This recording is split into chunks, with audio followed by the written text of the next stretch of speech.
Here, ladies and gentlemen, Hal Goodman is here, and I just need to take him off of mute so you guys can hear him.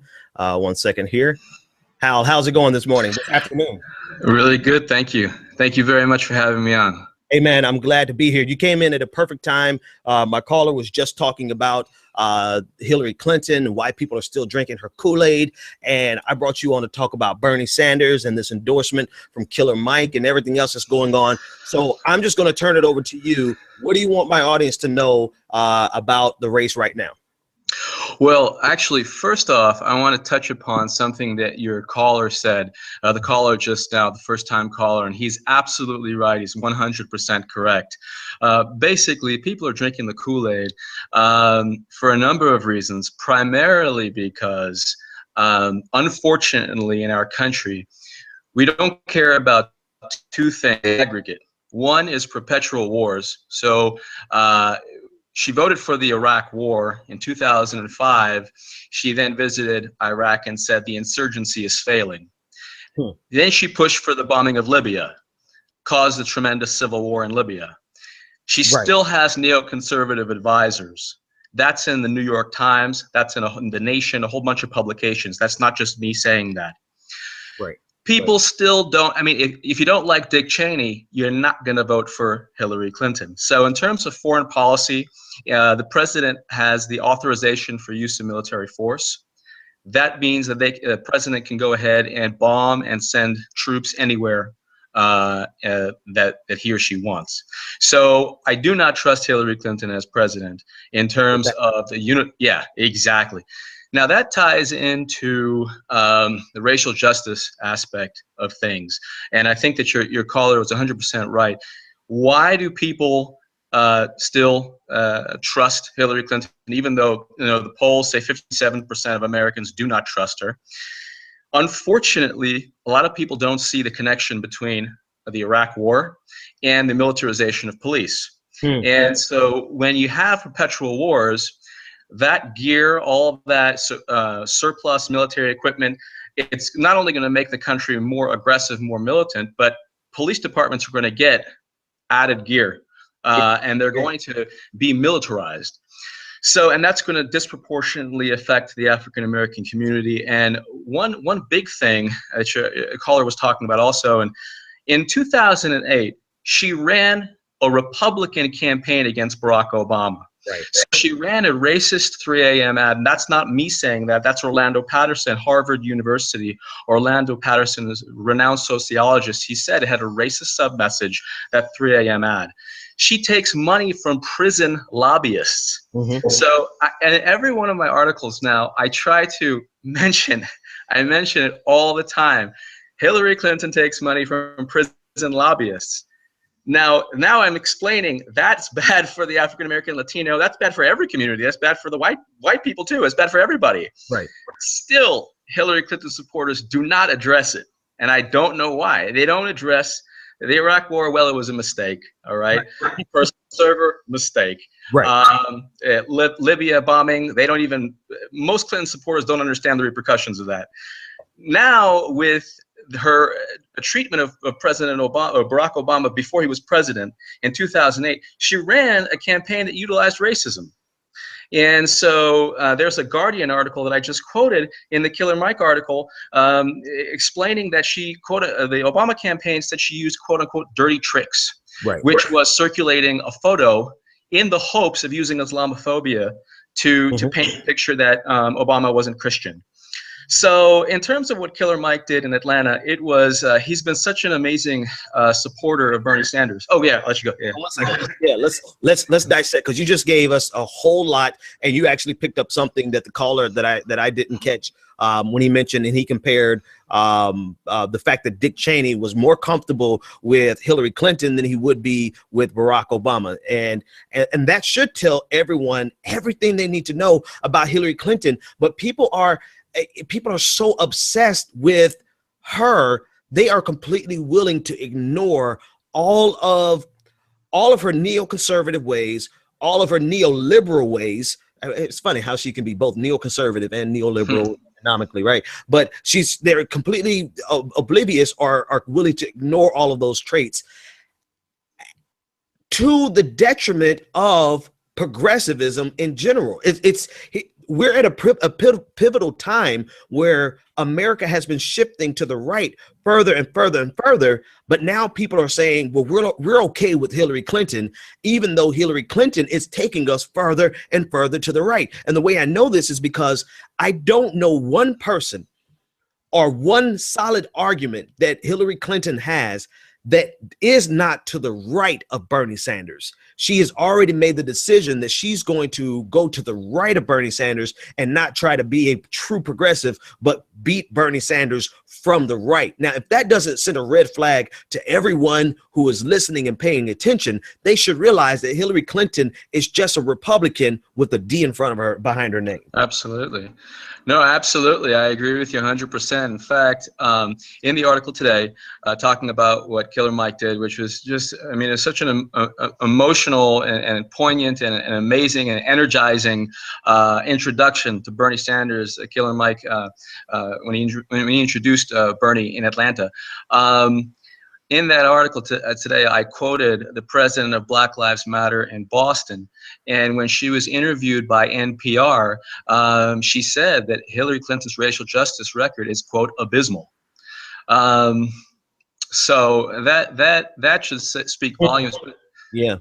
But also, you know, the reason I titled it today was I think the article, Killer Mike just won the White House for Bernie Sanders. When you look at turning points in a campaign, okay, I think that when the Black Lives Matter protested Bernie, that was good for the Bernie Sanders campaign. That's very good, because right after that he got a very comprehensive racial justice platform. Hillary Clinton does not have that. When you look at how Bernie has treated Black Lives Matter, he actually listens. The protests happened, and he was speaking with DeRay McKesson. He came out with a very, very comprehensive racial justice platform.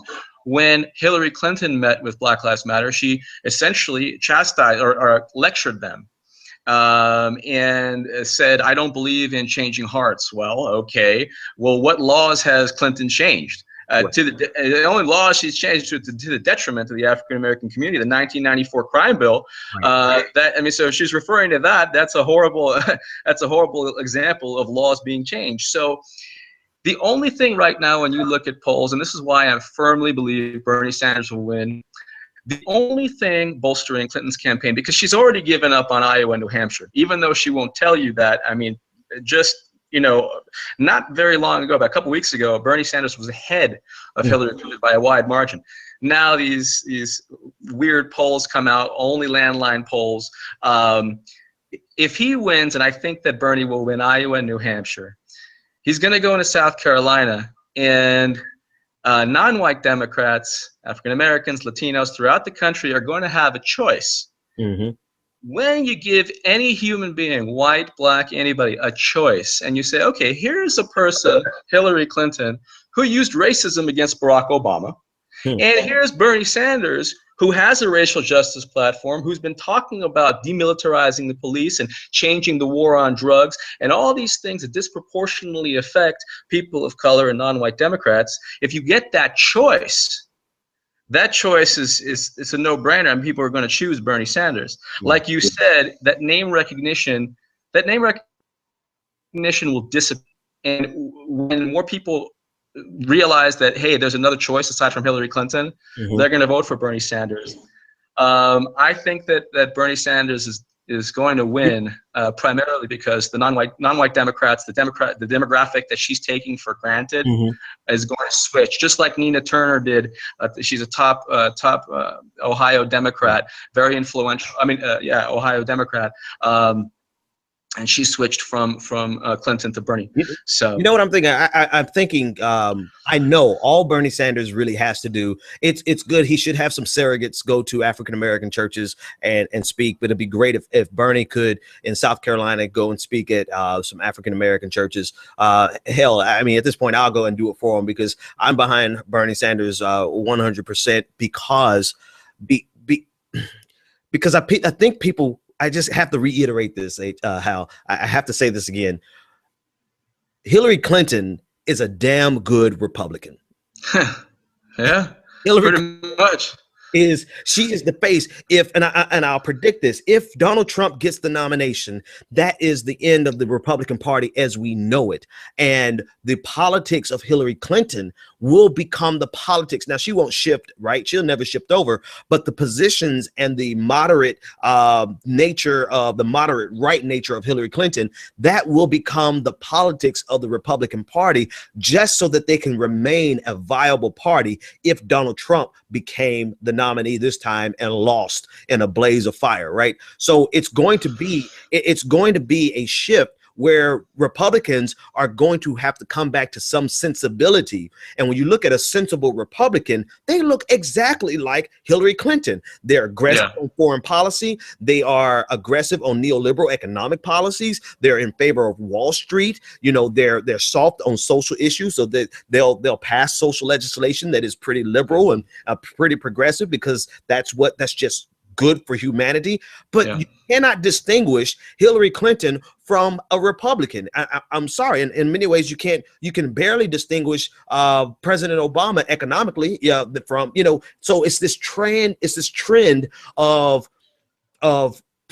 Democratic presidents who carry out Republican economic policies that we're tired of at this point. And I think Hillary Clinton, she's already demonstrated that she's willing to go further to the right instead of embracing the progressive moment, which this is. This is a moment for progressivism to be revitalized. She's decided that she's going to go to the right. And because of that, man, you know what? Tell the people I want you to do this for me. Tell the folks in Bernie Sanders' campaign that they don't even have to pay me. Just get me there and get me back home. I will go. I have a license. I have an ordination. I have my ordination papers. I'll go and stand in anybody's pulpit and help him win the black vote in South Carolina. Hey, let's take this call and see if there's any questions for you from this caller that I'm about to pull on the air. Caller 607, you're live on the air. What's your name, comment, and/or question? What's up, man? This is Will from New York. I'll be a lot more respectable this time and not use the F-bomb. No problem, Will. No problem at all, man. What's on your mind? No, I know. My wife made me all paranoid about that. I was smoking a little bit last night. But so the problem that we're talking about is money in politics. Right. I mean, that's the root cause of this evil. And Bernie Sanders being the only candidate that actually talks about money in politics is the same reason why Lawrence Lessig wasn't allowed to actually debate, and the rules were changed like a week or two for eligibility for the debate cycle to keep him from speaking about money in politics. The only people that are supporting Hillary are people that aren't paying attention and maybe have name recognition with her, and people that love legal bribery. Right. The insider Democrats like Debbie Wasserman Schultz, who actually worked for the Clinton campaign in 2008. And what you're seeing is 6 debates this cycle, where there were 27 the last Democratic cycle. 2 of them are on Saturday nights, and one of them is the Saturday before Christmas. I mean, that's the big issue to me. That just drives me nuts. They're trying to rig this in her favor. And Obama, you can go back Obama, you can go back Clinton, you can go back Bush, you can go back Reagan. Every politician, and especially now that Citizens United has happened and allows them to speak with money. I mean, that's like saying, hey, officer, I'm going to speak to you with thousands of dollars, and you look the other way. Exactly. I mean, that's the problem. So, yeah, what are your comments on that? That's not really a question. It's more of a remark. Hal, I'll let you tackle that one first. Go ahead. No, I mean, I agree 100%. I'm sorry. Actually, I have a guest on the line. He's going to answer your question for you. Cool. Awesome. Okay, hold tight. Go ahead, Hal. HA. Well, I agree with the caller. And when you look at both campaigns, Bernie Sanders has 1 million donors, individual donors, the vast majority of whom give $50, $20, $10, something like that. I hear him on the phone. Looks like maybe about it. Okay, you know what? Let me do something for you. 1 second. And you know what? You probably won't be. So you know what? Why don't you grab the response that he's going to give? Grab it off air. I don't have that one wired up, but I'll have it wired up the next time. Thanks so much for your call, man. Okay, go ahead and finish up with that response. Well, when she was asked about her Wall Street donors, Ben, I don't know if you remember during the debate, what did she say? 9/11. 9/11. Right? What does that have? What? 9/11? So 9/11 gave you money? Is that like what does that have to do with anything? So, I mean, not only can you not trust Hillary Clinton, because really, I mean, 57% of Americans, according to CNN, do not trust Hillary Clinton. 55%, according to one poll, have an unfavorable view. So I don't think, I mean, if you ask me, I don't even think she beats Trump. And that's a whole other discussion. And because Bernie beats Trump by a much wider margin than Hillary Clinton in the general. But, you know, when a person is asked about Wall Street ties, and they say 9/11, and they mention 9/11, that person should be nowhere near the White House. Okay, so that's much. I don't know. That's decidedly the case. And, you know, I don't doubt Hillary Clinton's. Here's one thing I don't doubt about Hillary Clinton. I think Hillary Clinton is, like I said, she's a great Republican for one, but then two, I think she's a great status quo politician. And people need to ask themselves, if you love the way things are right now, like if right now is perfectly good for you, if you're okay with police brutality, if you're okay with 90% of the increases in wealth going to the top 1% and nothing coming to the bottom, if you're okay with that paradigm, then by all means vote for Hillary Clinton. But for those of us who are frustrated with that and want America to actually have the change that was originally promised by Barack Obama, we're still patiently waiting for that change, then you can't possibly vote for Hillary Clinton in good conscience, knowing full and damn well that she's going to keep everything exactly the same. Well, go ahead. Oh, I was just going to say, in terms of funding, prison lobbyists fund her campaign. So, exactly. I mean, if this is a Black Lives Matter era in progressive politics, and you have the Democratic candidate, Hillary Clinton, who's funded by prison lobbyists, right, that's insane.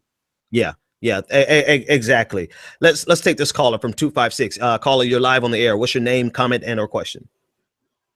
Hey Ben, this is Mike, Uppity Panther on Twitter. Mike, I just calling in. Yeah, I'm just calling in to say hi and let you know you're doing a great job primarily.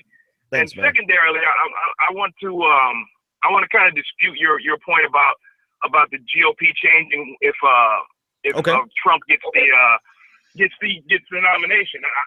I mean, I think Trump, as you stated earlier, I think Trump has a chance to win. Especially if Hillary is the nominee on the Democratic side. Okay. That, to my mind, doesn't signal the end of the Republican Party as we know it, but I don't. Well, maybe of course it's going to morph into something much worse than any of us thought. To my mind, I don't know.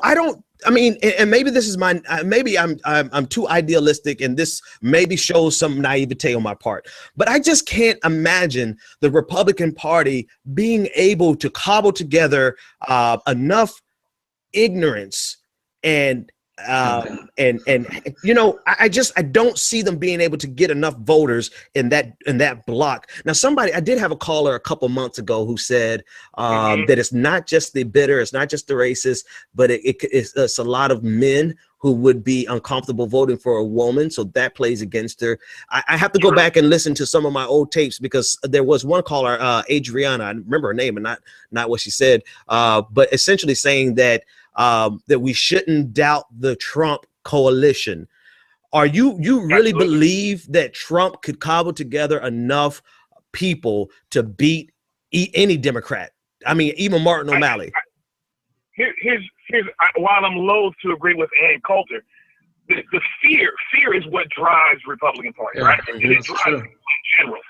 That's the id we always talk about, the lizard brain, right? If anything else blows up anywhere in the white world, in the Western world, excuse my phrasing, in the Western, anything else blows up in the Western world between now and November 2016, we may be looking at some problems.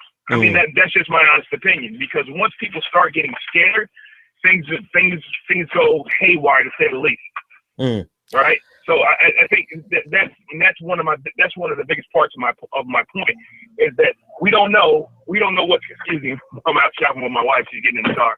We don't know what's going to transpire between now and then, and it's only going to help Trump drive fear if something else bad happens in the Western world. Wow. And I think we're underestimating what they can and cannot cobble together, because I again, I don't want to go racial, but white folks will vote tribe. They absolutely, especially when they're scared. And I think we're underestimating. We really and truly are underestimating what fear can do once it's driven. Once it's driven by somebody who's actually got the, I guess, cojones is the word. Yeah. To talk to them in the language that they understand, like Trump is doing right now. Wow. I don't want to sound like a racist asshole, but I mean, this is what I honestly think. Excuse my French, but I honestly think that's what we're facing. Wow. Well, I can add one thing. I'll see you on Twitter. All right. Thanks a lot for the call, Mike. Go ahead, HA. Well, I'll just add that, okay, number one, all Trump has to say is, hey, you know what? You might not like me, but at least I could type an email without the FBI investigating me. So there's still an FBI investigation of Hillary Clinton's server and emails. Right. And the FBI just expanded that investigation. So, I mean, I've written about it. I know that a lot of Democrats, and I'm a lifelong Democrat, even though, you know, my detractors or whatever, people who don't like my writing say, oh, you know, I'm a lifelong Democrat, but I do not want a candidate who has anything to do with the FBI. And also, Donald Trump gave the Clinton Foundation $100,000. Right. And that's a fact. And he also helped Hillary Clinton during her Senate runs. So and then there's that picture of them at the wedding. So you're not really, like you said, Hillary Clinton is the best Republican that the Democrats could give us. So all Trump has to do, and he just said right now that Clinton's in the pocket of Wall Street. Mm-hmm. So the thing is, Trump is a buffoon.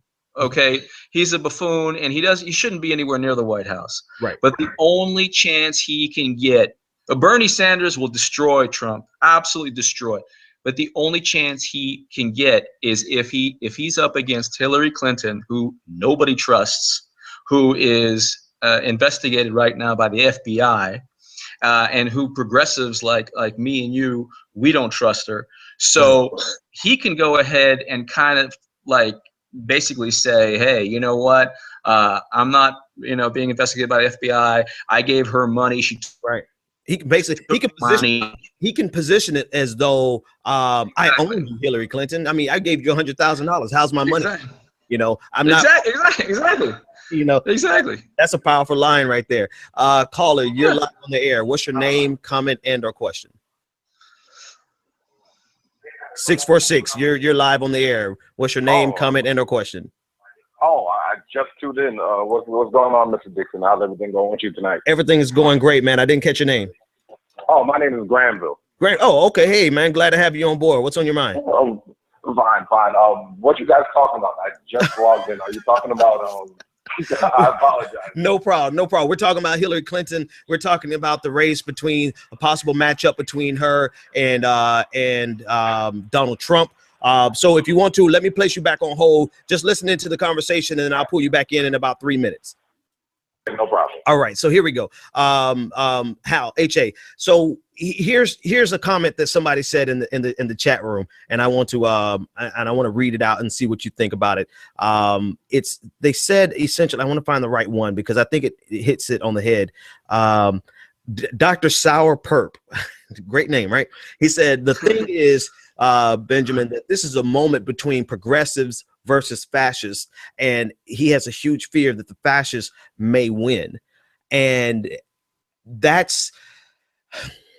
I think you put it in that I don't feel like the fascists will win, right? I don't feel that like that nativistic nature in Americans. I don't think that can win out. But you feel pretty confidently that Donald Trump will be able to beat Hillary Clinton. Well, I'll say something a bit provocative, but if you talk about fascists from a foreign policy standpoint, then the fascists will be just fine with Clinton or Trump. So they already have their little candidate in the Democratic Party. Right. So if you're a fascist, you basically hedge your bets. You say, look, we got the Republicans. Now let's see if we can get a neoconservative Democrat.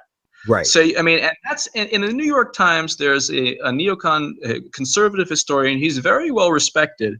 Mm-hmm. And I quote him all the time. And he says that Hillary Clinton would have, quote, a neocon foreign policy, but her supporters will not call it that.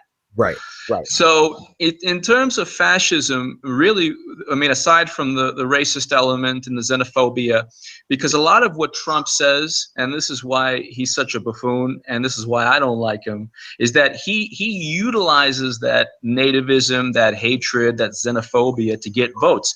Now, honestly, I think he's probably smarter than that. Like, he probably knows that it's all a bunch of BS. Yeah. But he needs to, I mean, he's coming out of nowhere, and he totally blew Jeb Bush away and Rubio and everybody. And the reason he did is because he actually is he's insane enough to say these ridiculous, horrible things. Even though he knows in his mind, he doesn't even believe half the stuff he says. He just knows. Exactly. Mm-hmm. Exactly. You couldn't run a business being that hate-filled. Right. You couldn't, you couldn't run especially hospitality, but you couldn't run hotels, saying ridiculous things all the time. But if you're talking about the powers of a president, and this is when when I write about certain things, people don't really read sometimes, and they say, well, when the powers of the president are taken into account, specifically in terms of waging war. Now, President Obama didn't get authorization to spend $2.4 billion bombing and fighting ISIS, but he did so because of the authorization for use of military force. So he can do that without congressional approval, or at least tacit approval. If you give that power to Hillary Clinton, Lord knows what happens. And then when you combine perpetual wars with the history that she has using race to win, especially against Barack Obama, you're looking at even more militarized police.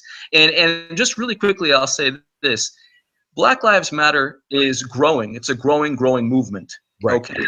This election, there's two choices. Hillary Clinton will hurt the Black Lives Matter movement and basically take the momentum away if she's president, just because of what she's done in the past.